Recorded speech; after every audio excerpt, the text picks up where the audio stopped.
अखंड हिंदुस्थानच्या हिंदवी स्वराज्याचे जनक छत्रपती शिवाजी महाराज ज्यांनी अवघ्या 32व्या वर्षामध्ये विजया छातीने मृत्यूची झुंज दिली असे छत्रपती संभाजी महाराज त्यांनी शिवरायांना वाढवलं घडवलं आणि स्वराज्य निर्माण करण्याची प्रेरणा दिली.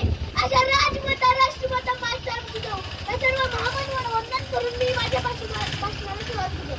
आई जिजाऊचे पुत्र गोरगरीब जनतेचे छत्र राजाधिराज महाराज श्रीमंत श्रीमान योगी श्री छत्रपती शिवाजी महाराज यांना माझ्या मानाचा मुद्रा. मित्रांनो, आदिलशाही निजामशाही जुलमी अन्यायामुळे महाराष्ट्राची जनता त्रस्त झाली होती. असाच करत असताना 19 फेब्रुवारी 1630 साली शिवनेरी वर तेजस्वी ताराचा निघाला. तो तेजस्वी तारा म्हणजे आपले सर्वांचे लाडके तेव्हा छत्रपती शिवाजी महाराज. छत्रपती शिवाजी महाराजांच्या आईचे नाव जिजामाता, वडिलांचे नाव शहाजीराजे असे होते.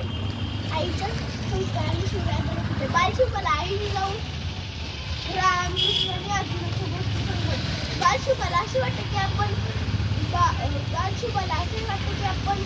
राम कृष्ण अर्जुनासारखे शूर पराक्रमी बनावे.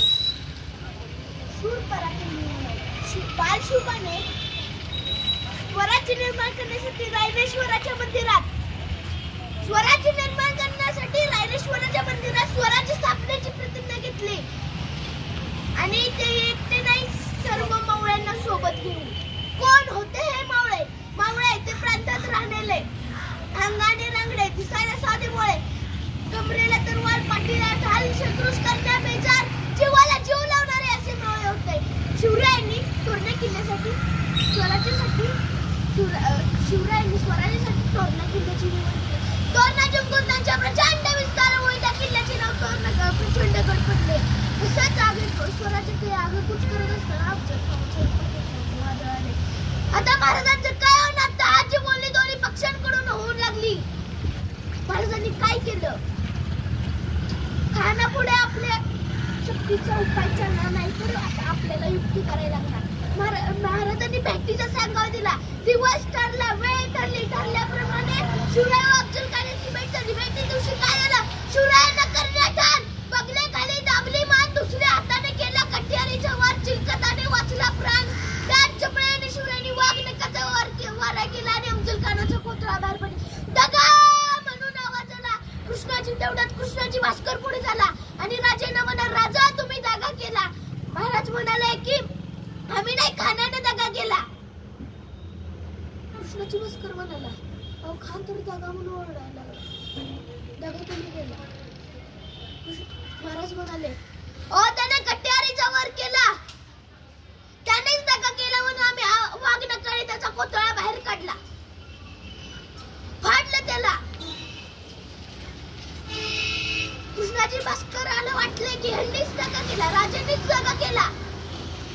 कुठे युद्ध करू लागले. महाराज म्हणाले, आबासाहेब म्हणाले की कोणत्या पंडिताला मारू नकोस. मग ते जास्तच युद्ध करायला लागले. मग शिवरायांनी एका तलवारीच्या घावात कृष्णाची भास्करला ठार केले. नेमकी कृष्णाची भास्करची तलवार त्यांच्या डोळ्यापाशी लागली. त्याच दुर्दी शिवराय होते. याच वेळेचा फायदा उठून सय्यद बंडाला 8 फुटाची उडी मारली आणि शिवरायांच्या मुंडका झटणार तोडात जीवा मालाला 10 फुटाची उडी मारली आणि सय्यद बंडाचा हात कापला. आबाळा तसा हात वर उंच उडत गेला आणि त्याच जागी सय्यद बंडा ठार झाला. असे होते मावळे. शिवरायांनी असे मावळे घडवले होते आणि अखेर स्वप्न पूर्ण झाले. 1674 साली शिवरायांचा राज्याभिषेक झाला. आनंद फार काळ टिकू शकला. राज्याभिषेक झाल्याने जिजामाता मृत्यू पावली.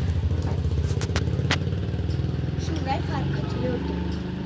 जनतेचा आधार शिवराय होते, पण शिवरायांचा आधार जिजामाता होता. आता दुःख करत बसण्याची वेळ नव्हती. शिवरायांना वाटले की आपल्या दक्षिणेला भक्कम असा किल्ला असावा. दक्षिणेला होते कर्नाटक. कर्नाटकाची जहागिरी सांभाळून ते त्यांचे सावत्र भाऊ व्यंकोजी राजे होते. शिवरायांनी कर्नाटकमध्ये त्यांचे पुरेसे स्वागत केले.